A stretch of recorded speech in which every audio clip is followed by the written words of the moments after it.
19장 16절에서부터 22절까지 말씀입니다. 신약성경 32면입니다. 제가 이 말씀을 봉독하겠습니다. 어떤 사람이 주께 와서 이르되 선생님이여 내가 무슨 선한 일을 하여야 영생을 얻으리이까? 예수께서 이르시되 어찌하여 선한 일을 내게 묻느냐? 선한 이는 오직 한 분이시니라. 내가 생명에 들어가려면 계명들을 지키라. 이르되 어느 계명이니까? 예수께서 이르시되 살인하지 말라, 간음하지 말라, 도적질하지 말라, 거짓 증언하지 말라, 내 부모를 공경하라, 내 이웃을 내 자신과 같이 사랑하라 하신 것이니라. 이 청년이 이르되 이 모든 것을 내가 지켜 싸운데 아직도 무엇이 부족하니까? 예수께서 이르시되 내가 온전하고자 할진대 가서 내 소유를 팔아 가난한 자들에게 주라. 그리하면 하늘에서 보화가 내게 있으리라. 그리고 와서 나를 따르라 하시니 그 청년이 재물이 많으므로 이 말씀을 듣고 근심하며 가니라. 아멘. 세계 제2차 대전이 끝난 뒤에 독일 사회에는 엄청난 충격이 있었습니다. 왜냐하면 이 독일이라고 말하면 이 독일이라는 나라는 민주주의가 굉장히 성숙하고 발전한 그런 나라였거든요.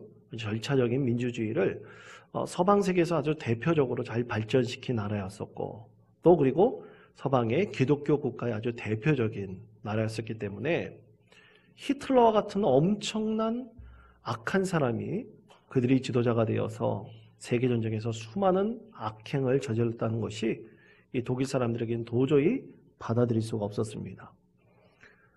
자칫 잘못하면 또 히틀러와 같은 사람이 나올까 봐 두려웠습니다. 어떻게 하면 저 히틀러와 같은 사람이 우리나라 가운데서 나오지 않을 수 있는 방법이 무엇일까?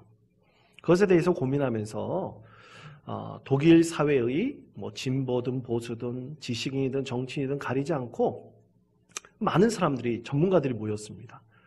그래서 독일의 작은 도시인 보이텔스바크라고 하는 이 조그만 도시에 모였습니다.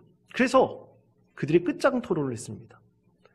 어떻게 하면 이 나라에 히틀러 같은 사람이 나오지 않게 할 수 있을까? 사실 히틀러는 1932년에 나치당을 이끌어가지고 총선에서 230석을 얻는 아주 대승을 거둬가지고 제1당이 되었습니다. 그리고 33년에 그가 총통이 되었죠. 그러니까 모든 국민들이 히틀러와 그 나치당을 사실은 온전히 인정하고 지지해가지고 이 절차적 민주주의에 하나도 하자가 없이 그렇게 뽑힌 사람들이었습니다. 국가를 대표하는 사람들이었습니다. 그런데 그들이 엄청난 만행을 저질렀던 것이죠. 그래서 이제 사람들이 모여서 보이텔스바크에서 끝장 토론을 했습니다. 어떻게 하면 이런 일을 막아나갈 수 있을까? 그래서 그들이 이 초등학교 5학년에서부터 고등학생에 이르기까지 이 세 가지 중요한 교육의 원칙을 가지고 학생들을 교육하자, 그렇게 합의를 했습니다. 그 합의의 이름이 보이텔스바크 협약입니다. 1967년에 공표가 되었습니다. 그 협약의 내용은 이런 것입니다. 아이들에게 절대로 강제적인 주입식 교육을 하지 말자. 두 번째로, 논쟁적인 주제가 있다면 자유롭게 토론하도록 우리가 장을 만들어주자. 세 번째는 학생들 스스로 성숙한 시민의 역량을 발휘할 수 있도록 노력하자. 이 세 가지 원칙을 합의를 했습니다. 그래서 이것을 세 가지 원칙을 다 합치면 한 단어, 성숙한 시민이 될 수 있도록 만들어가자라는 것입니다. 그것을 초등학교 5학년에서부터 고등학생에 이르기까지 그 아이들에게 이런 교육을 시키자는 것이에요. 그런 교육을 시켰던 독일이 오늘날 전 세계에서 참으로 모범적인 민주주의 국가이기도 하고요. 또 서방 세계의 아주 대표적인 기독교 국가가 되었습니다. 여러분, 저는 이 보이텔스바크 협약에 대한 내용을 접하고 조금은 신선한 충격을 받았습니다. 제 자신에 대해서 돌아봤어요. 과연 나는 어떨까? 제 둘째 아들이 좀 엉뚱한 면이 있습니다. 이 아이가 하루는 저에게 아빠 학교에 갈 때 크록스 신발을 신고 가면 안 돼? 라고 물어보더라고요. 여러분 크록스 신발이 뭔지 아시죠? 이 슬리퍼처럼 생긴 신발입니다. 땀이 많이 차서 그런지 이 신발을 얘가 굉장히 좋아합니다. 겨울에도 신고 다녀요. 그런데 그 신발을 신고 다니다가 선생님한테 아마 걸려가지고 굉장히 혼이 났었나 봅니다. 그래서 이 신발을 신고 가면 안 되냐 그러는 거예요. 여러분 같았으면 뭐라고 대답하셨겠습니까? 저도 여러분과 일반적으로 크게 다르지 않았습니다. 전 배우 그대로 아이에게 그대로 얘기했어요. 얘야, 너는 대체 어떻게 된 아이가 선생님이 하지 말라는 거만 하지 않으면 되지. 다른 애는 다 운동화 신고 다니는데 왜 너만 그 신발을 신고 다니느냐. 앞으로 신고 다니지 마. 오히려 아이를 혼낸 그런 기억이 있습니다. 그래서 그런지 아이가 가끔 이 크록스 신발에 대해서 얘기를 해요. 저는 이 3원칙을 접하면서 아이가 우리가 조금은 다른 생각을 하고 있더라도 아이에게 얘기를 끝까지 경청하고 그것에 대해서 함께 논하고 또 인정해주고 또 그 의견을 참 존중해줄 필요가 있겠구나 라는 것을 제 스스로 다시 한번 성찰하고 깨닫게 되었습니다. 여러분, 오늘은 우리 장로님께서도 기도하셨지만 공식적으로 교회에서 우리 한국교회 전체가 지정한 날은 아니지만 많은 교회에서 교사주일로 지내고 있는 기념주일입니다. 여러분, 우리 교사들의 노고와 수고가 참으로 놀랍습니다. 우리 교사들의 수고와 노고가 없었다면 교회의 미래는 절대로 있을 수가 없습니다. 요즘에 교회 학교가 참 어렵다고 얘기하지만 사실 어렵다고는 말을 하지만 많은 교회가 그렇게 큰 관심을 두고 있지 않습니다. 아이들의 미래라고 하지만 아이들의 미래라고 하면서도 별로 관심을 두고 있지 않습니다. 우리 현실도 마찬가지입니다. 여러분, 이 인제군에 있는 교회 중에서 과연 교회 학교를 유아유치부에서부터 청소년부까지, 저는 개인적으로 이 청년부까지도 좀 같이 있었으면 좋겠지만 이 교회 학교를 그렇게 운영하고 있는 교회가 대체 얼마나 될까요? 아마 5손가락 안에도 없을 것입니다. 제가 알기로는 저희 교회와 다른 한 교회 정도만, 그것도 제대로 운영되는지 저는 잘 알지 못합니다. 그 정도로 굉장히 빈약한 것이 지금의 우리의 현실입니다. 그럴 때 참으로 우리 유아유치부 또 아동부, 청소년부 또 예사랑 청소년부라고 그 이름까지 붙여서 그렇게 미래의 우리 아이들을 교육하여 믿음의 사람으로 만들어내려고 애쓰고 노력하는 이 교사들의 수고가 너무나 감사합니다. 저는 개인적으로 매일같이 우리 교사들을 위해서 기도하면서 참 무릎을 꿇고 감사하라고 머리 숙이고 싶고 조아리고 싶습니다. 여러분, 그런 교사들을 위해서 여러분 꼭 기도해 주시고요. 제발 좀 격려해 주십시오. 그리고 아이스크림을 사가지고 이 더운 여름에 아이들이 그걸 먹으면서 참 고마워하고 감사하는 마음을 가질 수 있도록 여러분 많이 지지해 주시고 격려해 주시고 그들을 위해서 기도해 주셨으면 좋겠습니다. 여러분, 이렇게 교회 학교에서 자라나는 아이들이 우리 미래의 아이들, 이 교회의 미래라고 여러분들이 동의하신다면 이 독일에서 세운 이 교육의 3원칙, 여러분 그것을 만들어내기 위해서 독일은 오랫동안 준비하고 또 그것을 계속 지켜나가고 있지 않습니까? 반드시 아이들에게 가르쳐야 될 것, 그것을 원칙으로 삼아서 지금까지 성숙한 독일 시민으로 만들어내려고 노력하고 있지 않습니까? 그렇다면 여러분, 교회에서 우리 아이들뿐만 아니라 우리 성인들까지도 하나님 품에 올라가는 그날까지 우리는 과연 무슨 원칙을 가지고 무엇을 배우고 무엇을 깨닫고 무엇을 우리 신앙생활에서 끊임없이 적용하면서 신앙의 삶을 우리가 살아가야 될까요? 여러분, 하나님께서 오늘 그것에 대해서 우리에게 말씀하십니다.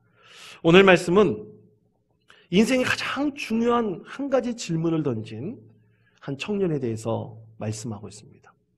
여러분 성경 말씀 읽어보면 이 청년의 면면은 참으로 좋습니다. 청년이 갖고 있는 그 어떻게 보면 오늘날로 스펙이라 그럴 수 있는데 그 면이 굉장히 좋습니다. 자, 이 청년의 면면은 어떤 면일까요? 성경에서 처음에 말씀하고 있는 것은 마태복음 19장 20절 말씀에 보면 청년이라고 있습니다. 청년이라고 했을 때 이 아이는 지금 우리가 생각하는 청년이 아닙니다.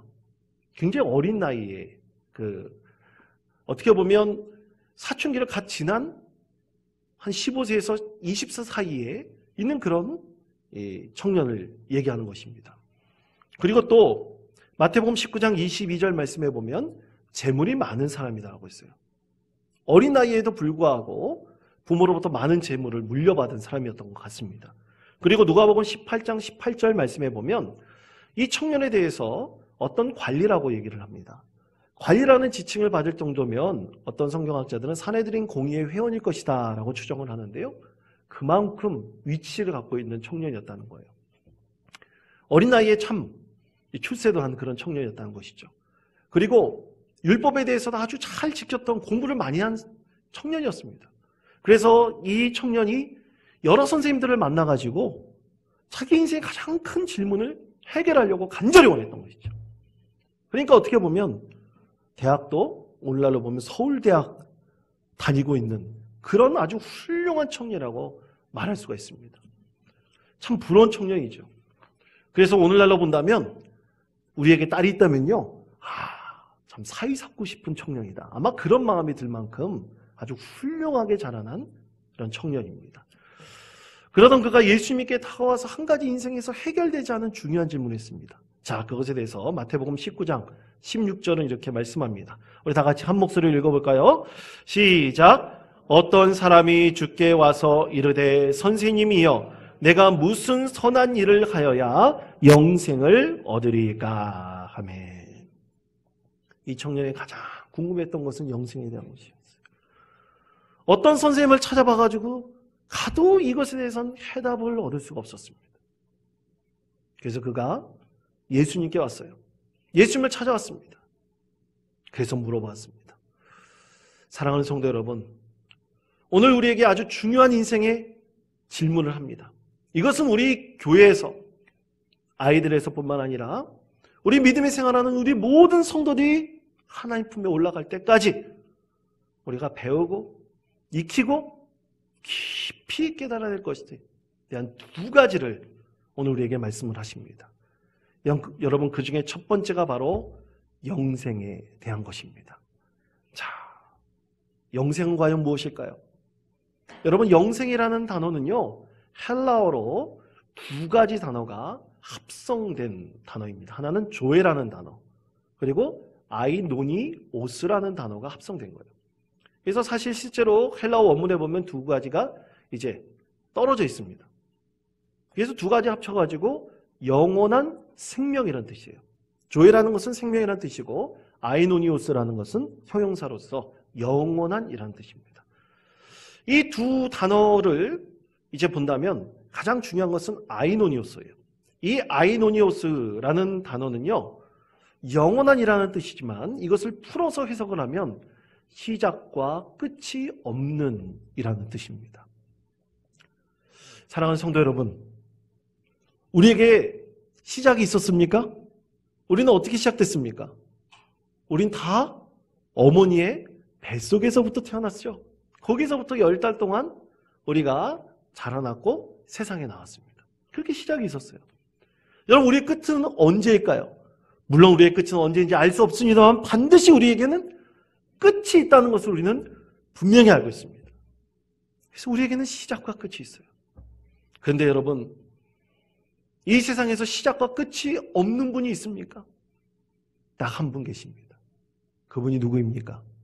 삼위일체 되신 우리 하나님, 예수님, 성령님이십니다. 이 세 분이 시작과 끝이 없는 분입니다.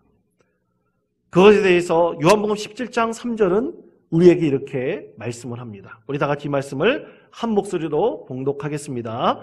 영생은 곧 유일하신 참 하나님과 그가 보내신 자 예수 그리스도를 아는 것이니이다. 아멘. 세 번역에서 이렇게 말씀합니다.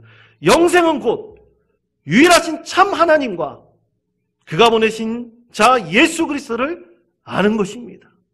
이것이 영생이라고 우리에게 분명하게 하나님께서는 말씀을 하십니다. 누구를 아는 것이라고 했습니까? 하나님을 아는 것이에요. 그것이 영생의 길입니다. 여러분, 안다는 것은요, 이 아는 것이라는 것은 굉장히 신비로운 단어입니다. 아까 우리가 좀 전에 읽었던 요한복음 17장 3절에 예수 그리스도를 아는 것이라고 했는데, 이 아는 것이라는 헬라어 단어는 기노스코신이라는 이 현재 시제 가정법을 사용합니다. 그러니까 뭐뭐 한다면 신비로운 것을 알게 되는 것입니다. 이런 뜻이에요. 자, 이것의 원형은 기노스코라는 단어예요. 신비를 알게 하다. 신비를 알다는 뜻이에요. 그럼 영생은 뭡니까? 굉장히 신비로운 겁니다. 말 한마디로서 알 수 있는 것이 아니에요. 그러므로 이것을 풀어서 해석을 하면 영생의 신비를 알려면 누구를 알아야 된다고요? 하나님과 예수님이 그 신비를 알아가는 것입니다라는 뜻입니다. 그러므로 사랑하는 성도 여러분, 영생은 뭡니까? 그 신비로운 하나님과 예수님을 우리가 계속해서 믿음 안에서 알아가는 것입니다. 그분을 친밀하게 경험하고 교제하면서 점점 알아가는 거예요. 그렇게 우리가 예수님을 알아가다 보면 언젠가는 우리가 육신의 장막을 벗을 때, 비록 시작이 있고 끝이 있지만 우리가 그 육신의 장막을 벗을 때 우리는 그 영생의 신비 안에 하나님을 알게 되고 예수님을 알게 됨으로써 그 영생의 신비 안에 거하게 되는 것입니다. 이것이 영생의 진정한 진리요 의미입니다. 여러분, 제가 영화를 좀 좋아하는데요. 2019년에 우리나라에서 개봉한 사바하라는 영화가 있습니다. 여러분, 영화는 다 넌픽션이죠. 사실이 아닙니다. 거짓입니다. 거짓이라고 알고 들으시기 바랍니다. 혹시라도 착각하실까 봐 그럽니다. 여러분, 사바라는 이 영화에서 우리에게 던지는 인생의 가장 중요한 한 가지 질문. 이 청년처럼 영생에 대해서 다루고 있어요. 이 가설을 하나를 정해놓고 이 영화는 그려가고 있는데, 자, 여러분, 불교는 핵심적인 그들의 신앙의 내용이 무엇입니까? 열심히 수행을 해서 깨달음을 얻으면 나중에 뭐가 된다 그래요? 뭐가 됩니까? 부처가 된다 그러죠. 살아있는 부처, 그게 뭡니까? 미륵사상이에요. 미륵이 된다고 봅니다. 그런데 이 사바하라는 그 영화의 제목의 뜻이 산스크리트어로 원만하게 이룬다라는 뜻이에요. 그러니까 불교에서는 늘 수행을 하고 수행을 통해서 깨달음을 얻으면 원만하게 나중에 뭐가 되는 거예요? 부처가 된다는 그런 사상을 갖고 있습니다. 그런데 실제로 영화에서는 일본의 한 밀교를 받아들인 조선인이 진짜 영생을 얻어요. 젊은 그 영생을 얻습니다. 그 젊은 영생을 얻은 그 모습 그대로 살아가게 돼요. 어떻게 되었는지 모릅니다. 하여간 깨달음을 얻어가지고 그가 살아있는 부처, 미륵이 돼요. 그 사람을 이제 많은 사람들이 따르면서 숭배하죠. 살아있는 부처이기 때문에 그 미륵을 숭배하는 어떤 종교가 됩니다. 그런데 어느 날 이 사람에게 한 가지 예언의 이야기가 들려요. 몇 날 몇 시 어느 장소에 태어난 아기가 자라나면 나중에 네가 그로 인해서 죽게 될 것이다 라는 예언입니다. 이것은 마치 헤롯 대왕이 베들레헴에 태어난 2살 이하 된 남자아이들 다 죽이라는 것 같아요. 그래서 이 영생을 얻었던 이 사람이 아기를 죽이려는 음모를 꾸미는 내용이 바로 이 영화의 핵심적인 내용입니다. 영화에서 말하는 것은 그거예요. 인간이 영생을 얻기 위해서 어떠한 짓도 한다는 것입니다. 사단과 하나가 되더라도 영생을 얻기 위해서 모든 것을 행한다는 거예요. 여러분, 사람의 욕망이 바로 그런 것입니다. 여러분, 과학적으로 어떤 분이 그런 그 논문을 써서 그것이 이 과학 잡지에 실린 적도 있었는데 그것은 뭐냐면 어떤 실험을 했습니다. 쥐를 가지고 실험했는데 쥐에다가 많은 센서들을 달아가지고 이 핀을 박아가지고 쥐의 기억을 이렇게 한번 받아내는 그런 시험을 했대요. 그래서 거기다가 기억을 받고 또 거기다가 그 산소를 넣고 또 피를 주입해 주니까 죽었던 쥐의 뇌가 살아났다고 합니다. 그래서 미래에는 사람의 기억을 이제는 컴퓨터 속에 저장을 하는 거예요. 저장해 놨다가 육신은 죽고 없어질 거 아닙니까? 그러면 사이보그를 만들어요. 그 사이보그 속에 이 컴퓨터 속에 저장해 놨던 기억을 다시 그쪽으로 이식해요. 그러면 그 기억은 사라지지 않고 계속해서 남겠죠. 그것을 영생이라고 주장하면서 그것을 연구하는 과학자들이 있다고 합니다. 여러분, 이것이 영생입니까? 그것이 과연 진리일까요? 그렇지 않습니다. 여러분, 성경에서 우리에게 분명히 말씀합니다. 우리 아이들에게 영생에 대해서 가르쳐야 됩니다. 우리도 영생이 무엇인지를 분명히 알아야 됩니다. 그것은 우리가 하나님의 품에 올라가는 그날까지 하나님을 알고 예수님을 알아가는 것입니다. 끊임없이 교제하는 것이 바로 우리에게 영생의 신비를 알게 해주게 하고요. 그리고 나중에 우리가 하나님 품에 영원히 들어가는 큰 은혜를 주는 것이 바로 영생의 신비인 것입니다. 두 번째로 예수님께서는 이 훌륭한 청년에게 참 그의 의문을 받은 그 청년에게 진지하게 답하시기를 원하세요. 그러면서 그에게 가르쳐주고 싶은 것이 있었어요. 그것이 뭡니까? 바로 살아계시고 역사하신 바로 예수님에 대해서 알려주기를 간절히 원하셨습니다. 두 번째로 바로 예수님입니다. 우리가 반드시 교회에서 알리고 가르쳐야 될 것은 예수님입니다. 예수님이 어떤 분이신지를 알아야 됩니다. 여러분, 그것에 대해서 예수님께서는 이 청년에게 말씀하셨어요. 마태복음 19장 17절 말씀입니다. 예수께서 이르시되 어찌하여 선한 일을 내게 묻느냐? 선한 이는 오직 한 분이시냐? 내가 생명에 들어가려면 계명들을 지키라 라고 예수님께서 말씀하셨어요. 그러면서 청년이 말합니다. 나는 계명을 다 지켰습니다. 그럴 때 예수님께서 말씀하십니다. 네가 하나님의 이 계명을 온전하게 지키기 위해서 꼭 해야 될 것이 있어. 그것은 너는 너의 모든 것을 다 버리고 나를 따라가라. 나를 따라오게 된다면 너는 그때부터 영원한 영생의 신비를 알게 될 것이다. 예수님께서 그렇게 말씀하셨어요. 그랬더니 이 청년이 부자라서 근심하여 돌아갔다 말씀합니다. 사랑하는 성도 여러분, 여기에 복음의 가장 중요한 핵심이 있습니다. 여러분, 복음의 핵심은 뭡니까?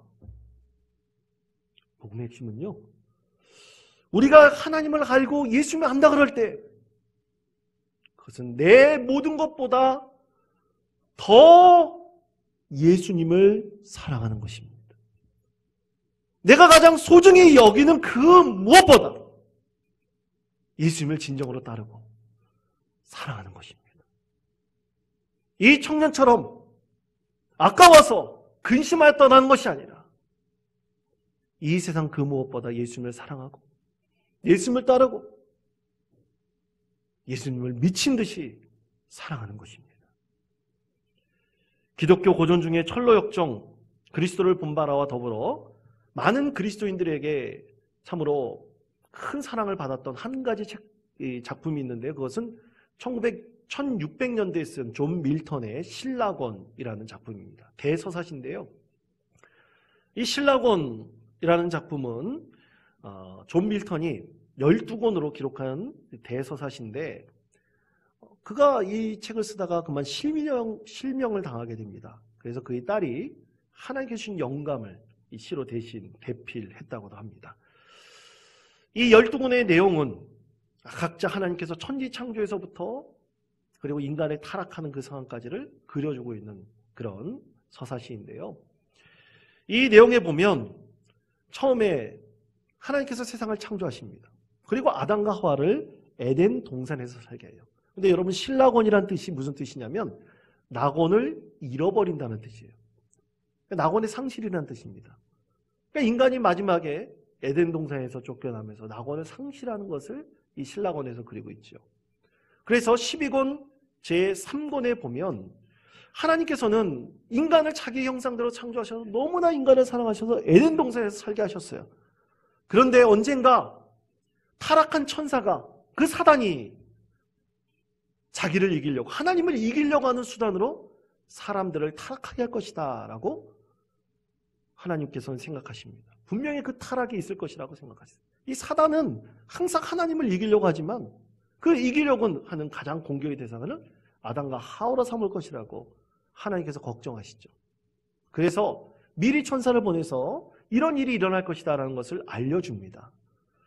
그런데도 사람들은 방심을 하게 되죠.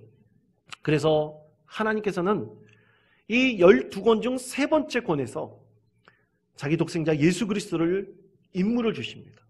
언젠가 사람이 타락하게 됐을 때 세상에 내려가 죽고 부활함으로 인해서 이 세상 모든 사람들에게 구원의 길을 열어주라고 특별한 임무를 부여하십니다.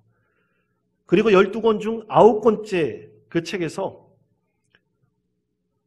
사단이 뱀으로 위장을 하여 하와를 유혹을 하고 사람들이 죄의 길에 빠져버립니다. 타락하게 돼버려요. 사단은 착각합니다. 내가 하나님을 이겼다 착각하지만 결국 사단은 하나님을 이긴 것이 아니에요. 하나님께서는 이 사단을 지옥의 쇠사슬에 결박해버립니다. 근데 사람들이 타락을 했어요. 너무나 선하신 하나님과 타락한 인간이 에덴 동산에서 같이 거할 수 없습니다. 하나님께서는 사람들을 너무나 사랑하셔서 안타까운 마음이 있지만 그들 내보내야 돼요. 내보내실 때 하나님께서는 천사를 보내서 사람들에게 한 가지 이야기를 전해주십니다. 앞으로 일어날 이야기들이에요. 앞으로 노아의 홍수가 일어날 것이다. 그리고 예수 그리스도가 세상에 오셔서 죽으시고 부활하게 될 것이다. 그때 너에게 영생이 있을 것이다. 그것을 잊지 말고 기억하라. 제발 잊지 말고 기억하라. 그러면서 천사들에게 그 사실을 알려주시고 천사를 통해서 사람들에게 들려주시며 그들을 실낙원 밖으로 내어보냅니다. 결국 실낙원은 우리의 무의식 속에서 우리 영혼 가득 깊은 곳에 숨겨져 있는 하나님의 무한하신 그 사랑, 예수님의 죽으심과 부활하심으로 인해서 우리에게 주신 그 사랑을 기억하고 붙들라는 아주 복음적인 메시지를 담고 있는 것이 바로 실낙원의 내용인 것입니다. 그러므로 사랑하는 성도 여러분, 우리가 꼭 기억해야 될 것은 예수 그리스도의 죽으심과 부활에 대한 것입니다. 그것이 우리에게 영생을 준다는 것입니다. 그 영생을 준다는 것을 우리가 깨달아 알게 해야 됩니다. 그 깨달아 알 수 있는 방법은 뭡니까?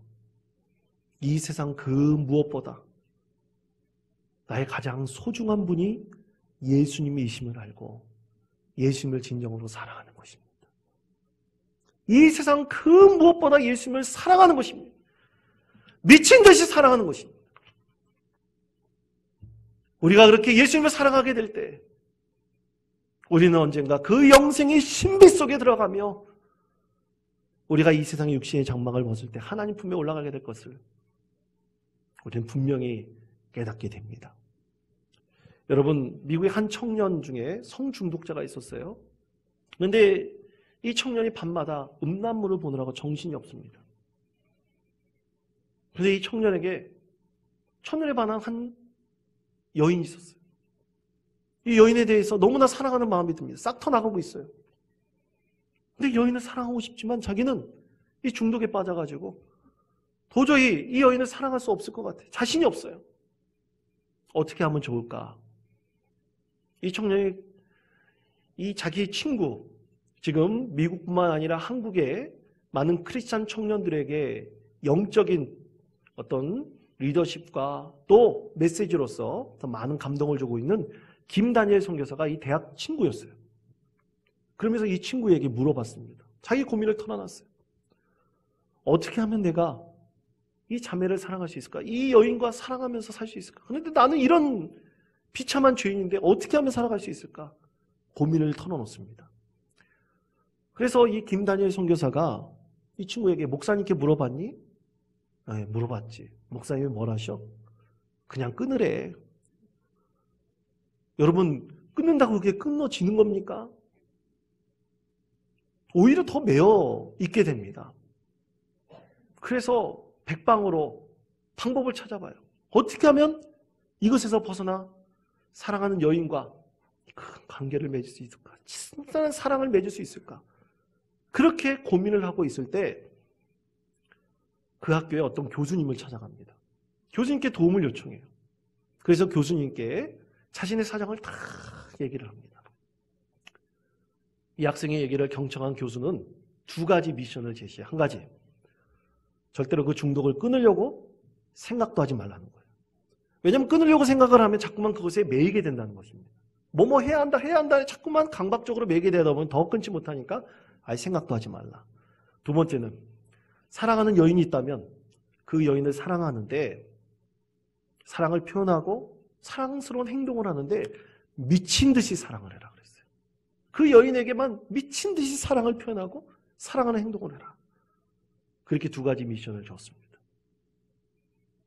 그리고 시간이 흘렀어요. 1년이라는 시간이 흘렀어요. 김다니엘 선교사가 우연히 이 친구를 만났습니다. 너무나 기뻤어요. 그래서 그 친구에게 야, 어떻게 됐어? 친구가 what? 뭘 그렇게 물어봐요.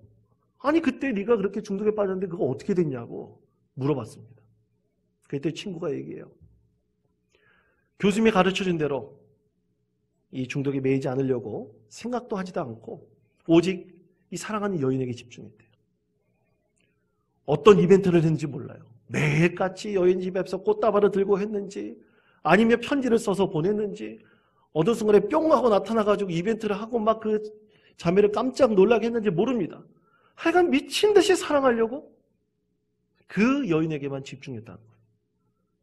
그리고 그 여인도 이 청년을 진심으로 사랑하게 되었어요. 너무나 친밀한 사랑의 관계가 되었습니다.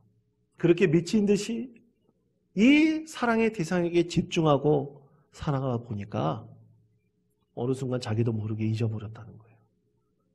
사라져버렸다는 것입니다. 사랑하는 성도 여러분, 영생은요 바로 이처럼 예수님을 미친 듯이 사랑하는 것입니다. 우리 몸과 마음과 영혼을 다하여 하나님을 사랑하고 예수님을 사랑하는 것입니다. 그렇게 사랑하게 될 때 우리의 죄된 모든 것들은 어느 순간에 예수 그리스도 안에서 새롭게 된 새로운 창조물로 변화될 것이고 죄된 것은 잊어지게 될 것입니다. 그리고 영원한 생명을 누리게 되는 것입니다. 그러므로 사랑하는 성도 여러분, 하나 묻겠습니다. 여러분 진지하게 대답해 주셨으면 좋겠습니다. 사랑하는 성도 여러분, 여러분 가운데 영생이 있습니까? 영생이 있습니까? 만약 확신하지 못한다면 여러분 영생이 있음을 아시고 하나님을 알고 예수님을 알기를 간절히 구하십시오.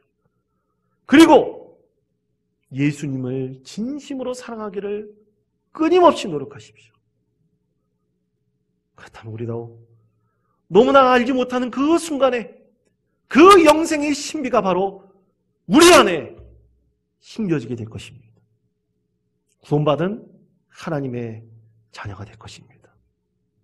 이 두 가지를 우리는 끝까지 우리 아이들과 우리 삶의 전체를 통해서 반드시 알아야 될 것입니다. 깨달아야 될 것입니다. 사랑하는 성도 여러분, 영생의 신비는 하나님을 아는 것과 예수 그리스도를 아는 것입니다. 미친 듯이 예수님을 사랑하는 것입니다.